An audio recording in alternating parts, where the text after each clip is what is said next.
Welcome to another episode of The Artsy Raven, a show about writing and publishing with your host, J.F. Garrard.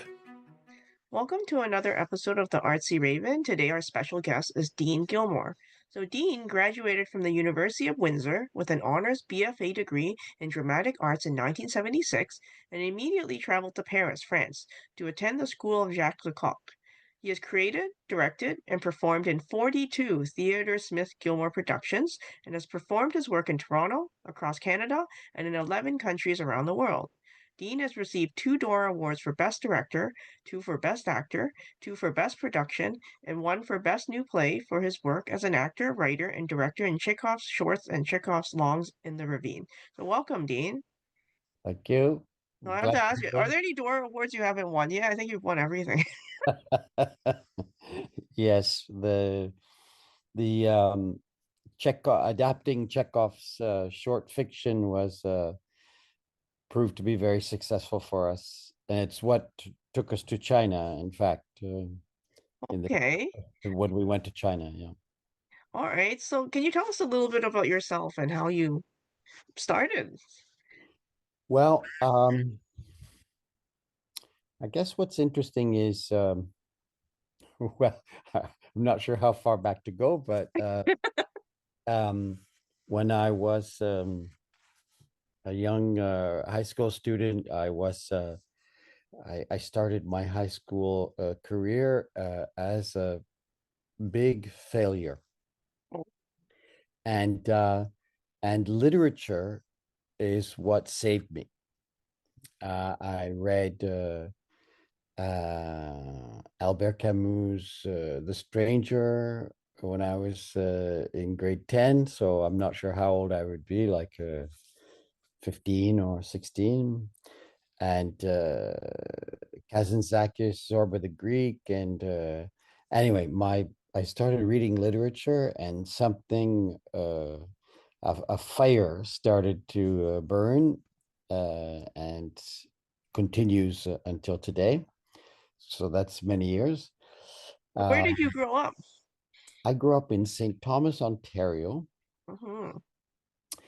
and moved to Windsor, Ontario to go to university, and then for many crazy reasons, I flew to Paris, France, and studied at the School of Jacques Lecoq.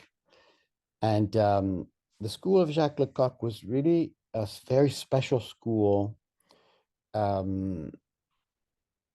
Basically, he was teaching us how to be autodidact, like how to create our own theater. Mm-hmm. And the journey was exploring kind of the great European styles of theater that really didn't exist anymore, Greek tragedy and commedia dell'arte. We studied clown and melodrama, kind of 19th century melodrama that existed, that Stanislavski was trying to suppress. Anyway, it was a great journey to explore all these styles. The fundamental idea was to reinvent the great styles, not to treat them as a kind of museum pieces that you would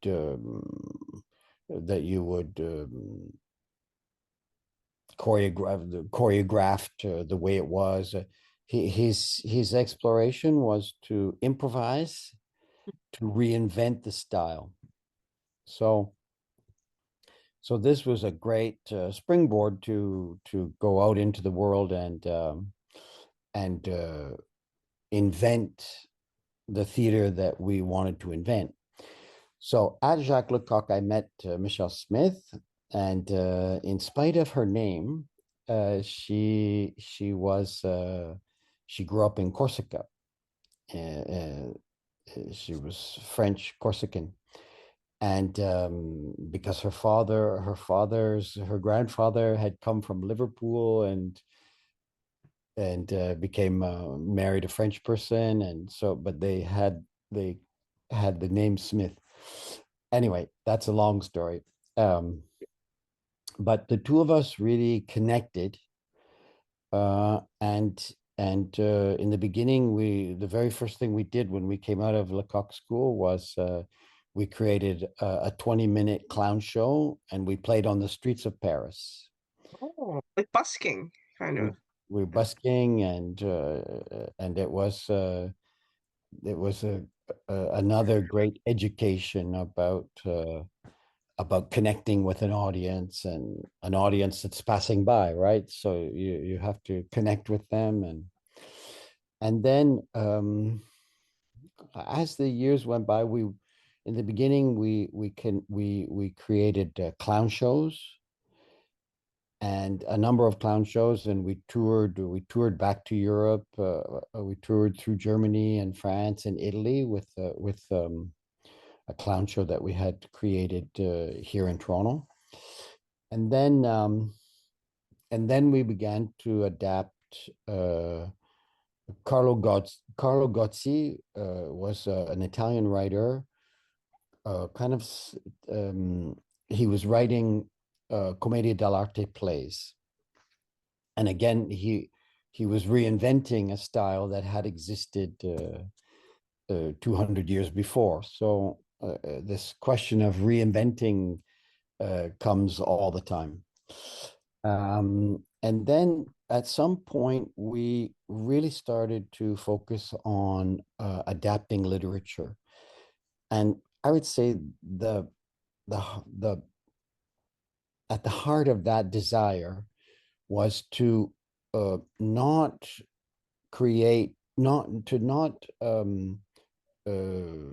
take plays that were written and produce them. We wanted to take from another source and adapt it for the theater, so that what it does is that actors for the most part are they train and they spend their life You're reading lines, right? That's already written in play format or script.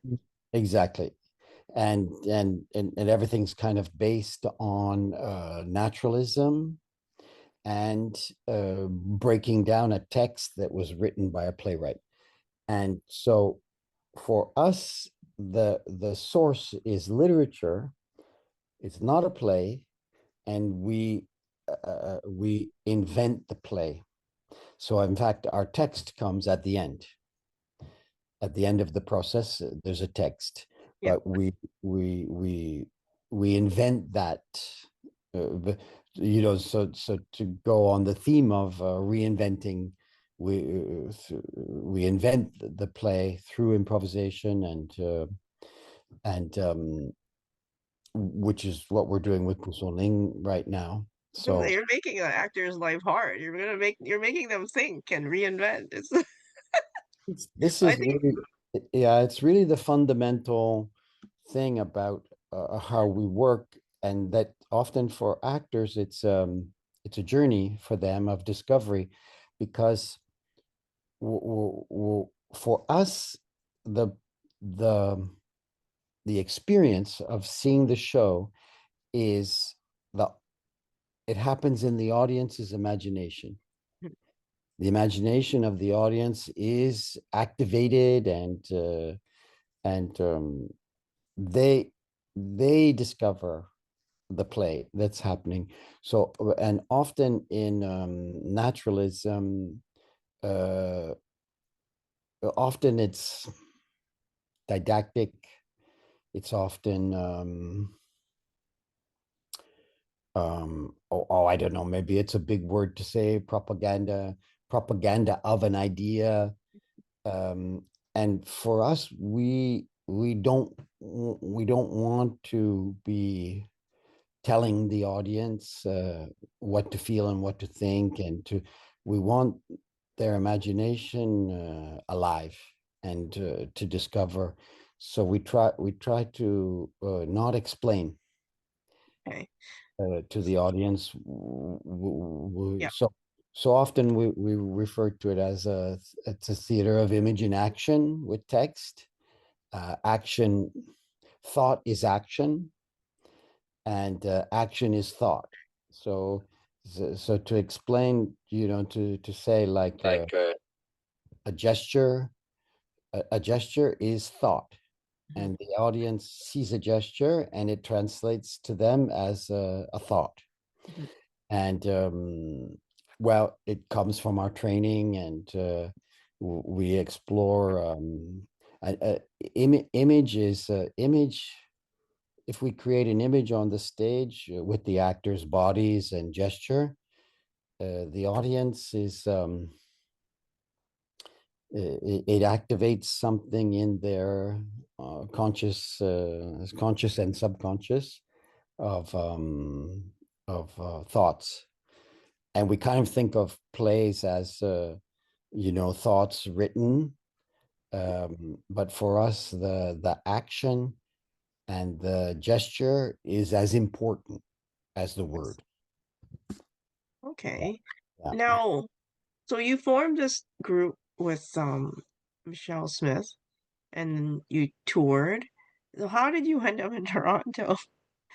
Well, yeah, it was how did the Corsican end up in Toronto? Yeah. Well, we kind of went back and forth for a while. So basically, I came home, and Toronto. It was the place Toronto was the place where things were happening. Um, Everyone who studied at a University of Windsor, or University anywhere in Canada, they would come to either Vancouver or Toronto. That's where Or the jobs are for theater and acting. So yeah. so we came to Toronto, and in the beginning, we were teaching our work, and we were creating shows. And in 1986, we had children, so we Oh, had I was gonna say emotional vampires, but yes. so we were back and forth. We were back and forth between France and Canada from about 1980 to 1986. And then when we had children, we settled more in Toronto. Although we kept touring through the 90s. We kept touring, but in 2001 we went to Hong Kong. Oh, I love Hong Kong. My family's from Hong Kong. So yeah. And that was with we adapted several short stories of Anton Chekhov. And again, interestingly, in North America, Anton Chekhov is known as a playwright primarily. Mhm. But the short stories are like the source of everything he did.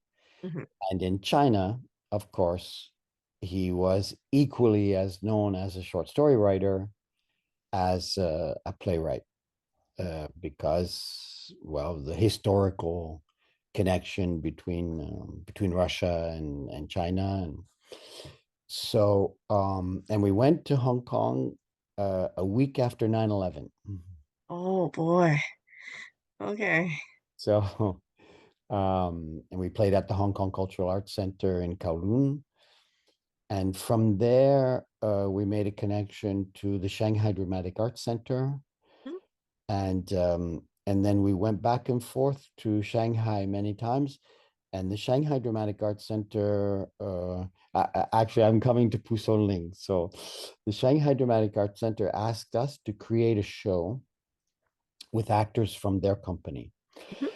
So Michelle and I were determined that we would adapt a Chinese literature, so we read Lu Xun and we read Pu Sonling. Mhm. We loved Pu Sonling a lot, and Mhm. we really were kind of pushing to adapt Pu Sonling.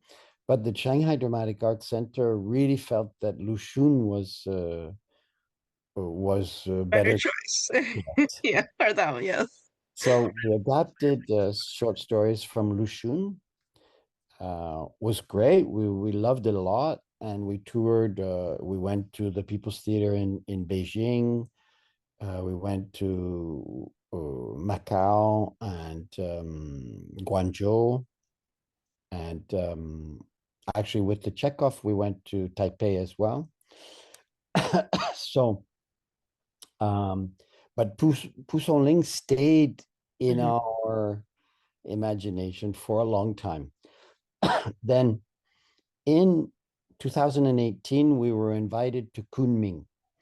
The Yunnan Provincial Theater invited us to work with actors from their company to do like physical theater, and so we worked with them with stories from Pusonling. And of course, this was with people who grew up reading Pusoling and, this kind of cautionary tales for children to go out and growing children. And and so our work was actors improvising on a bare stage. And these actors, it was a range of ages. There were people who had been with the company for many years, and there were very young people. And these actors said, no, you can't do Pusonling like this. It's Pusonling is like high tech, like horror, high tech. Yeah, CGI. Well, a lot of the Chinese show these days are all CGI. So yeah, Yeah, like if there's like supernatural elements, right? Like yeah, like not back in the day in the 80s. Like I remember watching TV shows from Hong Kong, and it's like people in bird suits or whatever. Like the hopping vampires. Like it's yes, yes, yeah. yes, But now exactly. it's all computers, so all animated. But yeah. So you can imagine that we were proposing to the actors to get up just with their bodies and their voices and tell the stories. And so in the beginning, they felt like they didn't see this possibility, but like after 2 days, these were great actors, really great actors. After 2 days, they just caught on fire and they started to have such an extraordinary time. Like we would come in the morning and they'd say, "Oh, we have more stories. We have more stories to tell you." And they would get up and they would play these stories. And our translator was quite a brilliant woman who really understood our work deeply. She was laughing and laughing and laughing, and we kept saying, "What are they saying? What are they saying?" And she Translators said, working overtime. Yeah. yeah, and she said, "Oh, I can't tell you. It's just so Mhm. funny and human, and they're having such a great time." So anyway, from that experience, we came back to Toronto, kind of determined that we should do. There was some great potential there Yeah. to do something. So at the end, we started working in 2024. Um, with the idea of doing a show here in Canada with Chinese Canadian actors, Yeah. se mostly second generation, um, and at, in December of 2024, we worked for a few weeks with a group of actors and did a presentation. Mhm. Kind of like a reading. It was kind of like a reading that exploded into into a performance, but starting as a reading, and actually the actors were not off book yet. So, but there was a lot of action and gesture and text, a mixture. So we came from that with a good feeling, and then we did another development period in 2025. We did two more. We did one at the Tarragon Theatre with a new set of stories, Mhm. And then at the end of 25, we did a residency at the Burlington Performing Arts Center. And there we started to see the show. We started to see the possibility of what the show could be. So basically, the stories that we did at the end of 2025 became the show. No, wait a second. 2025, I think I got my years mixed up. I think we started in 2023, 2024. Now we just turned from 25 to 26. Yeah, so Yeah. all of that started in 2023. And we worked with different actors, but two of them that started with us from the beginning was John Eng and Diana Cho. They went through all of the development process, and we worked with various different actors, and now we're working with Stephen Howe and Madeline Hodges. So yeah, you Now, do know, you have any favorites like of the stories that you've adapted? well, uh, they're all so wonderful. Me personally, I play Judge Lou, Mm. and playing Judge Lou, I have to say, is one of the happiest experiences I've had in 45 years. It's we worked with a Chinese scholar who studied, lived and worked in China and came to Canada maybe 20 years ago. Her name is Feng Zhang, and she was saying to us, so she came on board as a dramaturge for a number of months.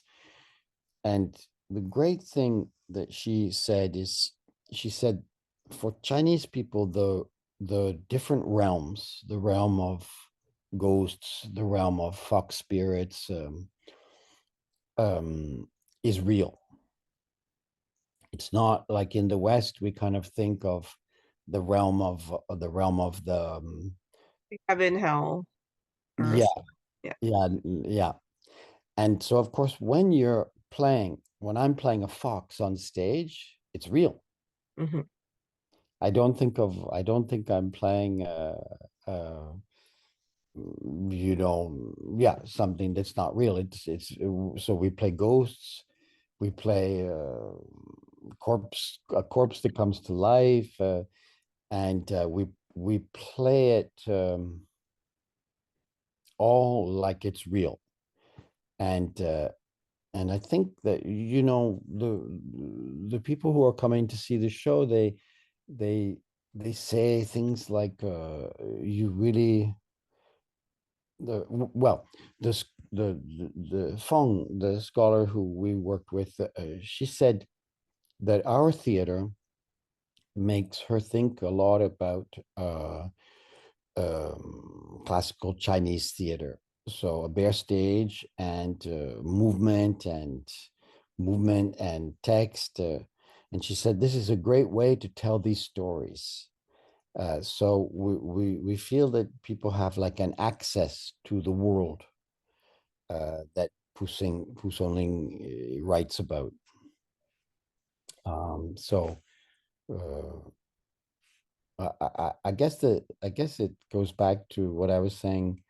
The the ghosts and the spirits and the fox live in the imagination of the audience as we play. Now, what was a big challenge that you had when you were adapting this and trying to make it into a production to show people? I would say, um, always with our work, the the big challenge is to find the essence, Hmm.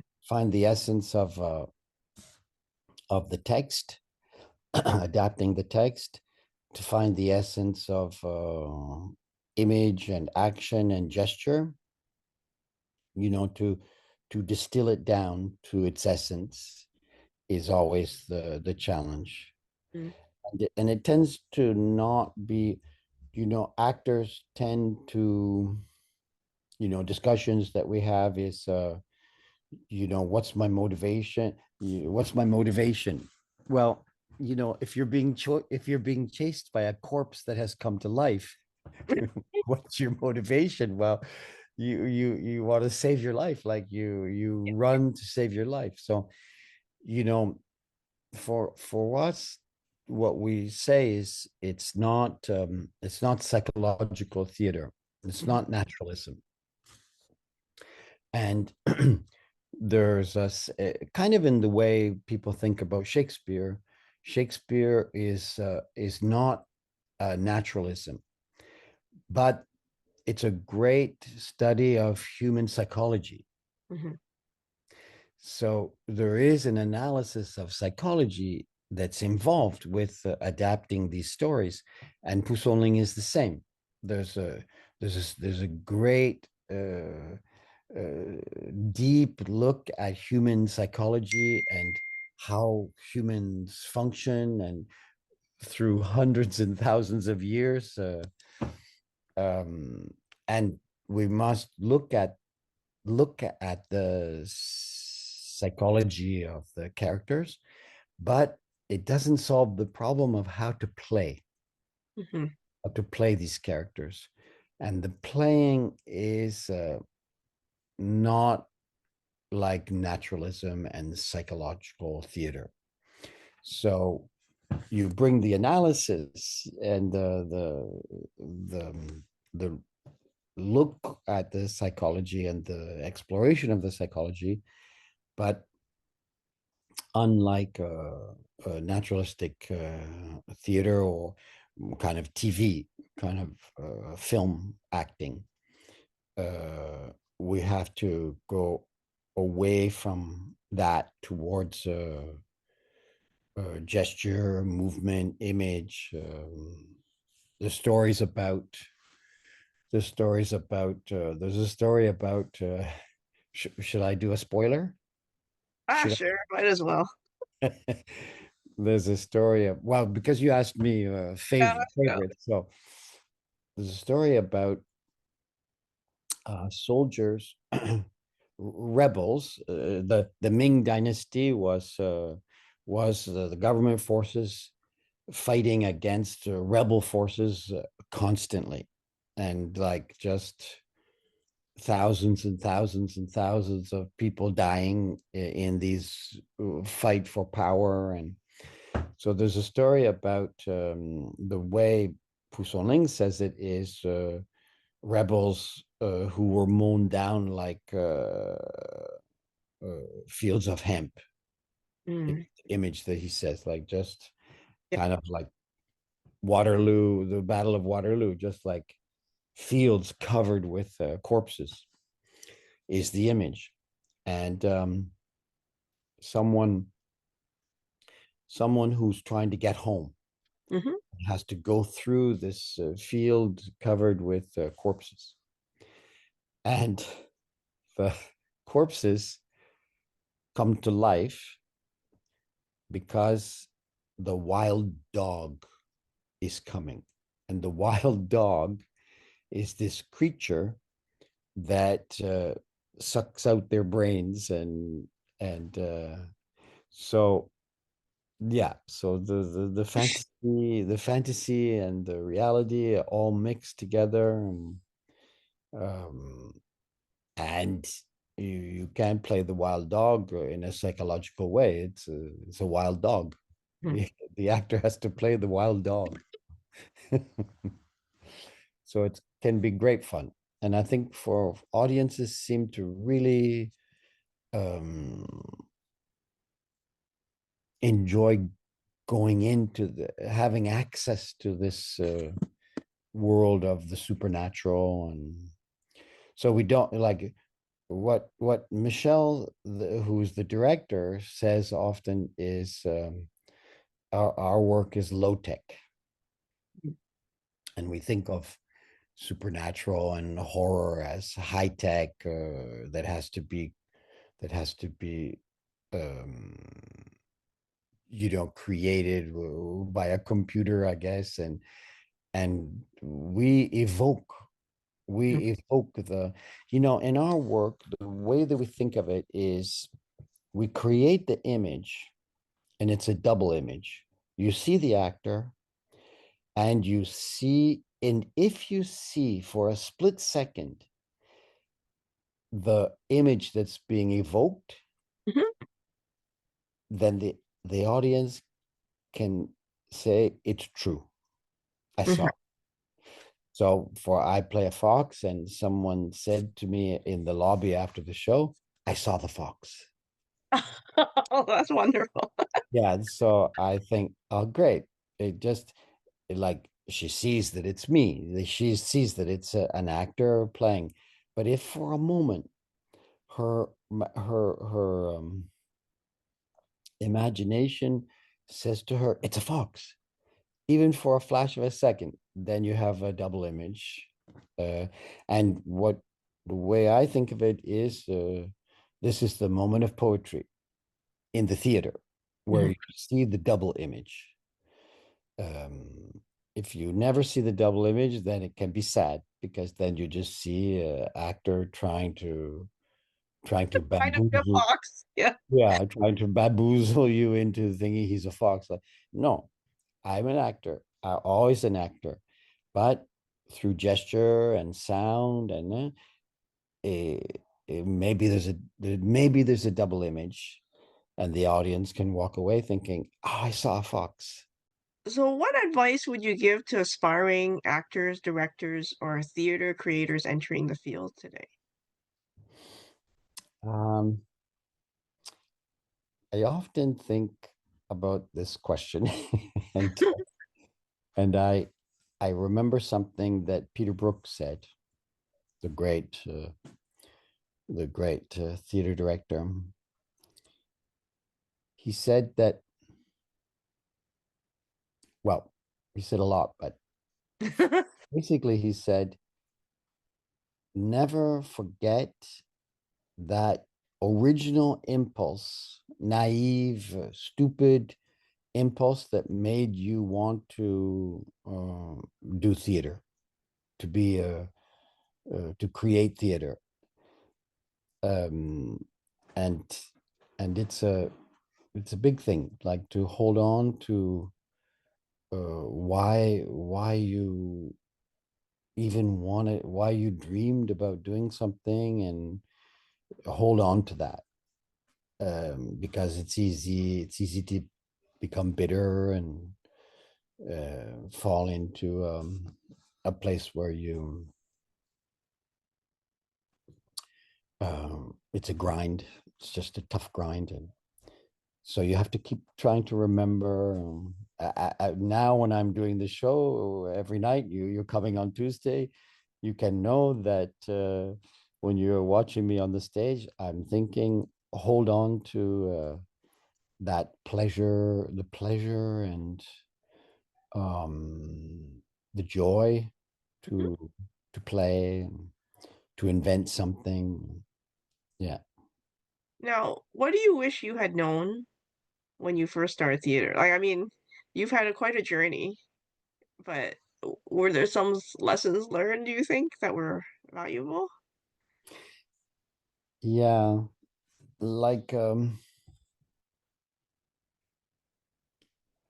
I don't know. You can't, I guess, the thing that I know now that I didn't know before was the performance belongs to the audience. Mm, The performance is not mine. mhm, The perform I have to give it. mhm, I give my performance to the audience, and the audience, they do whatever they want with it. mhm. They can love it, and they can hate it. It can inspire them or not, or and that's out of my control. I don't I have it's given it's a gift that's given, that you can't take back. It's given, and then so I try to uh, have pleasure to do that. The gift to me is the pleasure to play. Yeah, it's almost like you're creating this and performing it, but you have to let it go because it's out of your control at that point. Yeah, it's not for me to. It's not for me to. When I taught a lot, and I said, you know, the bad news for the actor is you can't be in the audience and on the stage at the same time. Yes. You you have to, if you're on the stage, then you give it away and you have no idea how it's taken. This is why I've had the great fortune to work with a great director, Hmm? Michelle Smith, for 45 years, because she gives a feedback that is rigorous, generous, and sometimes difficult to hear. Like difficult to, the actor has to keep putting themselves in question. What am I doing? Does it work? How can I improve? Yeah. So Like you've the actor needs a director. now you've had a long partnership, the Theatre Smith-Gilmour.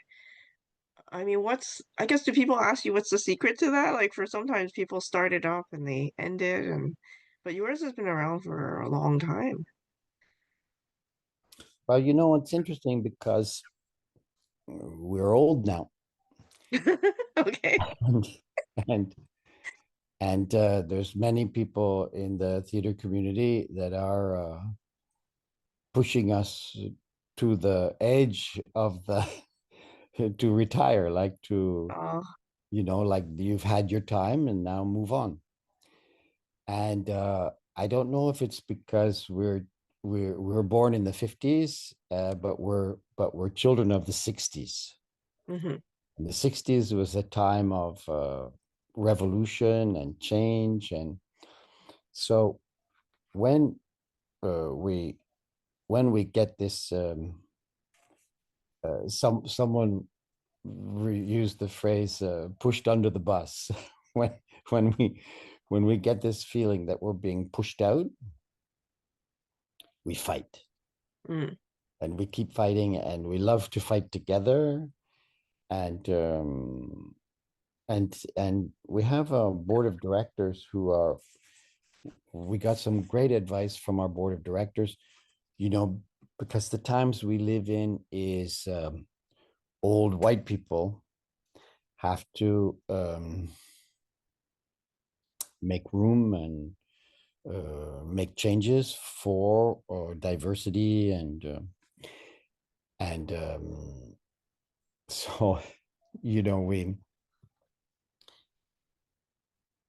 we have the board said, like, so fundamentally the question is, like, it's a independent theater company that is the leadership is white, and we said, yeah, we can't change that. No, that's who you are. That's I who mean, we are.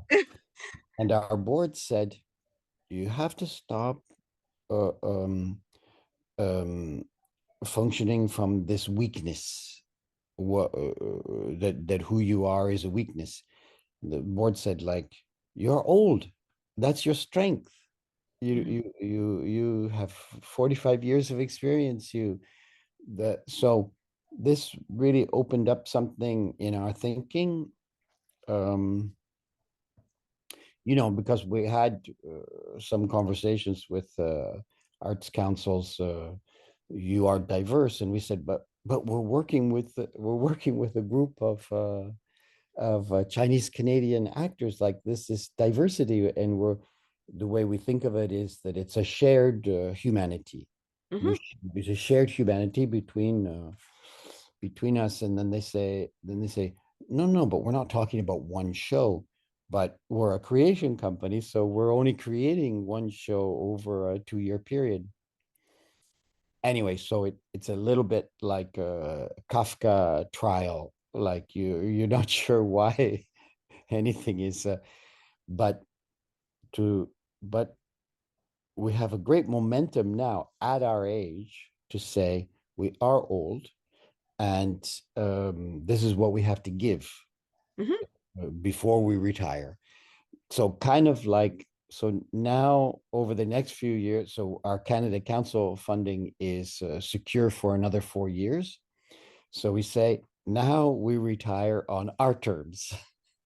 And for children of the 60s, we feel better about this because we, being pushed out, we fight back.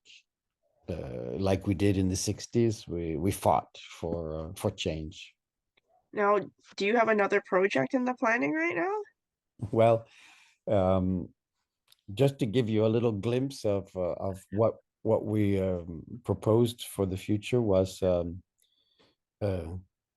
old people in an old folks home remembering well, there was sort of two projects during the pandemic. We were doing so well. Our last project before Songling was we adapted stories from the Metamorphosis, from Ovid's Metamorphosis. And then during the pandemic, when we were filming, one of the films that we worked on was Orpheus going down to hell to Yeah. bring Eurydice back. And so we were thinking about two old people in an old folks home, two old actors in an old folks home, remembering Orpheus and Eurydice. And we have some film that we did that we could do a multimedia, maybe do a multimedia of me, Orpheus going down into the to hell in search of Eurydice. We have on film, and so anyway, yeah. So yeah, we have an idea about the the seniors remembering. Well, thank you very much for taking the time to speak to us. And I look forward to seeing the play next week. Yeah, you have a glimpse now of yeah, you will see the All right. stories. The Pusoling stories are just extraordinary, and there's like more than 500. Like Yeah, there's many. It's like a collection. it's fantastic what the what this guy did, and there's a funny thing about Pusoling is that he was a failed scholar. Mhm. He never went to the imperial Imperial court to be a bureaucratic government yeah, worker. and so he was kind of a failure, and so he lived in this tea house. I mean, he wrote in this tea house and he wrote all of these amazing, extraordinary stories. Yeah, Well, well, thank you very much, and I'll put all the links below so people can check out your theater and your other works as well. great. Okay, thank you. The Artsy Raven is produced by Dark Helix Press. Introduction voiceover by Chris Gorman. Music by Tim Moore. Please access your bonus content on the Patreon website. Thank you very much for listening, and please stay safe.